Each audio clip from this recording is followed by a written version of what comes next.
Are you surprised that it kind of the switch clicked so easily, making that transition to AEW? I mean, I am. I'm extremely surprised. I'm extremely overwhelmed by it. I'll be honest with you, just because like I'm not used to it at all. But like the fact that this is happening all for me, so I can't stand it. But like the fact that this is all happening, man, I'm just blessed. I cannot believe the support that I've got so far, man. And it's truly such a blessing just to be a part of this system, man. Have you been able to find your equivalent to Nando's here in the US with the times that you're visiting? I mean, man, I won't lie to you. Every time I'm over at the West Coast, I'm in In-N-Out Burger. You just got to try and find me at one of those ones. I'm always there. I took the wife with me yesterday, man. We were just, not yesterday, day before that. Man, we just love that food so much. I know it's bad for you, but it tastes so fucking good. Yeah. Well, so here's the thing. There's some detractors because nobody agrees with everything, right? And when it comes to In-N-Out, some people don't like the fries because they say they're too flimsy. Are you still a fan? Like you don't care? It's just delicious, everything? I think no, it's just perfect the way it is. Leave it alone. Stop trying to over critique it. Just enjoy the flipping food, you numpties. Yo, I love it. And it's cheap. And it's cheap.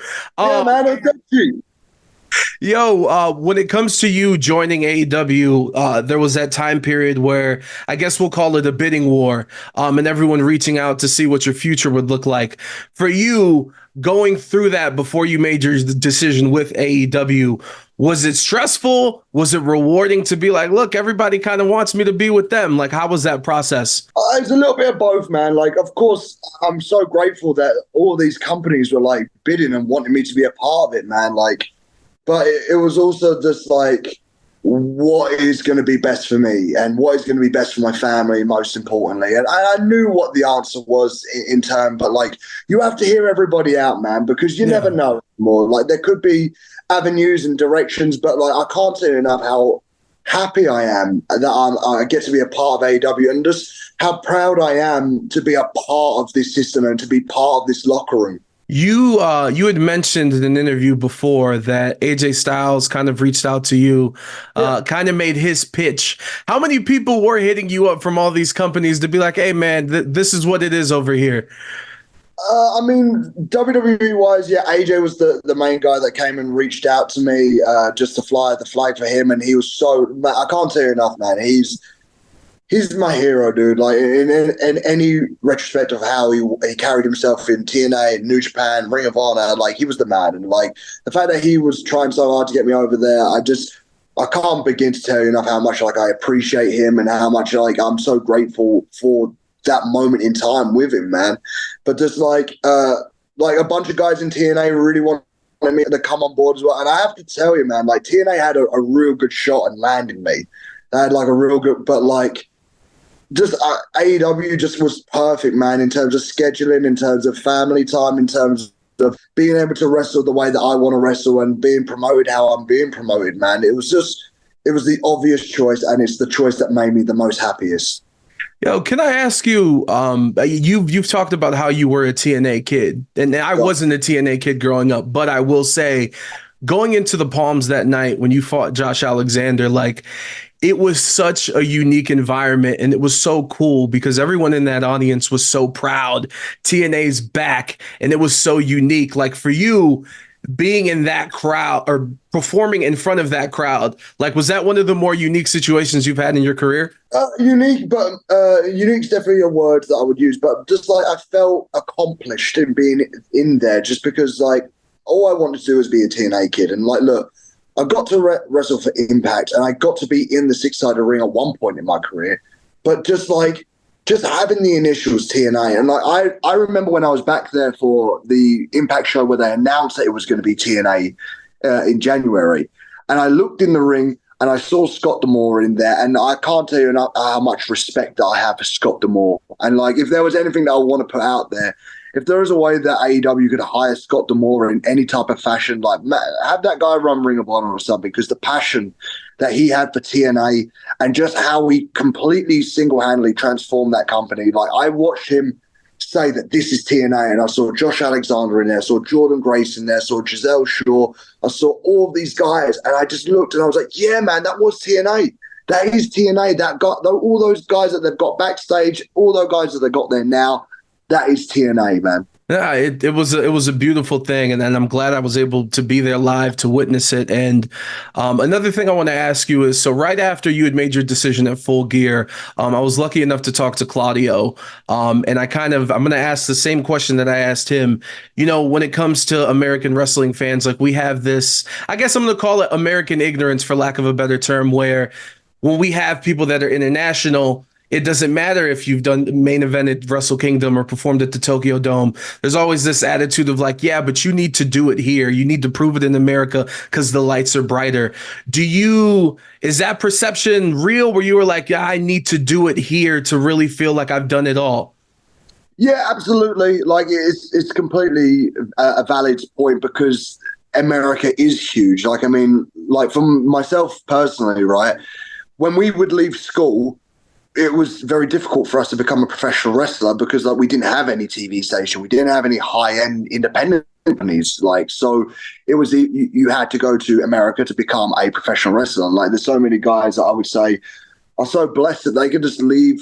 They could leave school, and there are like places like Ring of Honor, there are places like TNA, there is like even like a PWG. Like there are so many places in America that you could just go to, right? England, it was so difficult. So like getting to do my grinding and my grafting over in England and Japan, like learning the trade of what professional wrestling is.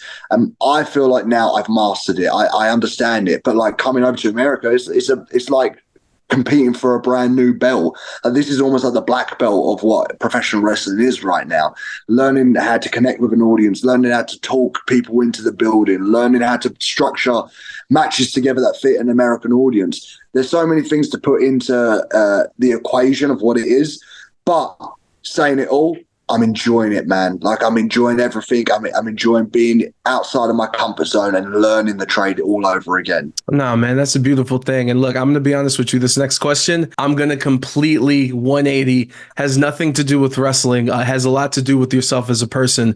Something that I've enjoyed is whether it's you talking about what your decision was leading you to AEW, or in your promos with some of these matchups, you've talked about, your love for your family, whether it's the missus, whether it's your son, and kind of how it helped you mature. And the reason why that stuck with me is because the things that you were saying, like I felt that. Sidebar, my 5-year-old son is autistic. You speaking on some of the things that you're going through, like it's so dope for me to go, Will can do it. There's no reason you can't. This doesn't stop you or detract you from doing anything. But when it comes to love, how has that changed you as a person? Man, the love that I've had from my missus and my kid has completely transformed me into like a man, dude. I feel like a lot of the time, like I went into New Japan at the age of 22 years old, and I didn't understand who I was. Like, man, I went through so many different hair colors and hairstyles, like trying to figure out who the bloody hell I was. So hopefully no one goes through those hair color photos, because honestly, like, there was one stage where I had blue hair, man, and I need that photo to be erased from my from my history if that's possible. But it's all part of me growing up. Hey, it was all part of the system. And then at a point where I generally felt like I hit, I'm not going to say rock bottom, no, nowhere near, but I needed somebody to drag me out of that slump, and like meeting my missus and meeting now, who is my stepson, and like having that responsibility and being able to just have such an amazing life where I can at one stage be a wrestler, but also be like an influence to this child, to put a smile on my missus' face. It's overwhelming, man. And like, I didn't know about a lot of, like, I didn't know I had ADHD, and I didn't know I was on the spectrum for autism, like, until I was 27, man. So like, I went through school, and like, They just thought you were weird. They were like, we don't know. And they didn't know. I still feel weird. Like, I still feel like when I go and talk with my normal friends, and like, I try and tell them about wrestling, and they don't understand it, and they don't understand like a lot of it. But like, the fact that I have their support for it is amazing. But just, I do feel like a weirdo sometimes. But just like, I sometimes just look at it and just be like, you know what, like, I might be a weirdo, but you know what? I'm happy being a weirdo. Like, if this is who I am, and this is like, and if other people feel like this, then we shouldn't feel like it anymore. We should just be like, you know what? I'm happy to be. If I'm a weirdo, I'm happy to be a weirdo, dude. Like, this is this is now what I want to do with my life. If anyone that feels like that this thing is like a detraction, like turn it into a positive, man. This is a superpower. We can do things like most normal people can't do. So to have this and to like go on and do like a Wembley Stadium, man, like I never dreamed in my life that like anyone could do it, but let alone someone suffers like this, man. Like I'm glad I get to represent these people. I'm glad I get to represent anyone that feels like they're going to hit like a wall. And if so, like our people, man, we can push through that wall no matter what. Listen, man, I'm going to say it again. As a father of a son who has autism, thank you. Because I can't tell you how many times people try to describe it and it's like it's going to hold them down. It's like, no, man, everyone's different and everyone's different in their own way. You know what I'm saying? And you bring up Wembley Stadium to have 81,000. I know you have the number tatted on your arm, whatever that number is, to have those people and everyone else across the world singing your song, doing the chants every time your theme song hits. Honestly, you have the new banger. No disrespect to Big Pressure and Swerve Strickland. You have the banger theme song of AEW. How does that feel? Did you think when you first heard it, did you think that this would be happening? Oh man, like I never connected the Ospreay chants ever, like because by the time I got in the ring, it was like the Ospreay chants have already gone. I only started noticing it when it was in Japan, and I noticed it, and I was like, I could turn this into like something like an engagement, like kind of like how Minoru Suzuki had the Katsu Nare. Like I wanted it to be like that. So then being able to bring that over to AEW as well, like it's become its own thing now. It's like I've always said wrestling's a concert, man, and the audience are your instruments. So the fact that like I get to engage with the people and like they get to be a part of my entrance is like such a blessing, G. Like, and you're saying like the Swerve entrance is like, man, Swerve's like dope as well. He's got the dance of Nana. So like, there's going to be a time, man, where like his song's going to hit and my song's going to hit, and it's just going to be like the ultimate collaboration. Hey, you guys might start dancing in the ring again. One of these days, sir. One of these days. I think, All In coming up. We'll see. We'll see. Everyone is trying to speak that into existence, but that is far away. We got a couple months left for that. This weekend, though, AEW Double or Nothing. Be sure to get your tickets to Las Vegas. A few are left at AEWTix.com. Will Ospreay joining us. He will be trying to get that international championship. He'll be taking on Roderick Strong.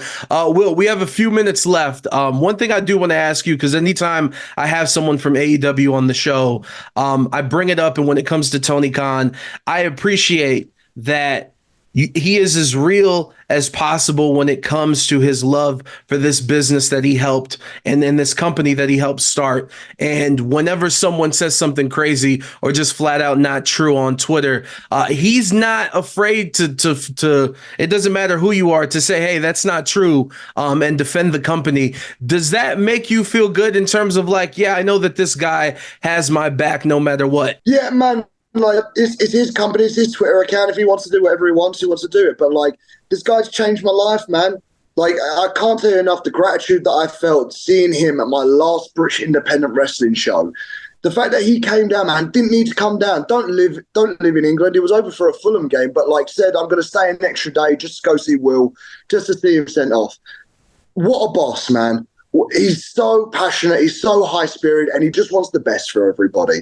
So that's why, like, no matter what, man, I'm his foot soldier. If he needs me to do something, he says jump, I say how high, bro. That's a beautiful thing.